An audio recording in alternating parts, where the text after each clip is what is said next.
Hi everybody and welcome to Yummy Eats for One. I'm Chef Tim Bob, because you know on YouTube, everybody's got to be chef.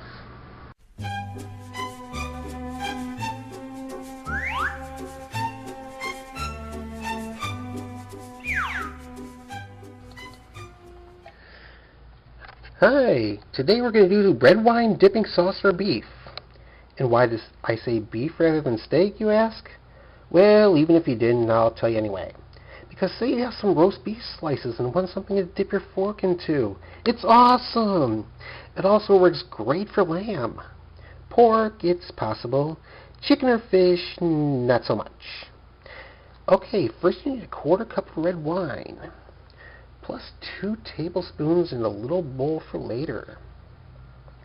Next you want to add 1 1/4 cups of beef broth, 2 1/2 teaspoons of dried parsley flakes, 1/2 teaspoon of garlic powder, and 1 1/4 teaspoons of the steak seasoning from my last video. Now in a bowl with the 2 tablespoons of wine, you can either add 1 1/2 tablespoons of flour, which will be about 9 grams of carbs, 3/4 of a tablespoon of cornstarch, which is about 5, and if you're really concerned about carbs, 1/4 teaspoon of Xanthan Gum. Of course, you'll need to put it in the blender and hope that it doesn't clump and make the sauce all gummy. I'll take the extra carb. Put it on the burner on high, and when it starts to boil, turn it down to medium-low to a nice gentle simmer, and let it reduce for about 5 to 6 minutes until it looks something like that.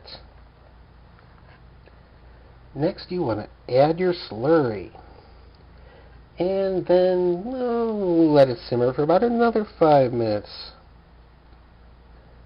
Stir it in really good and let it go, and it'll start to thicken up a bit, almost like a demi-glace.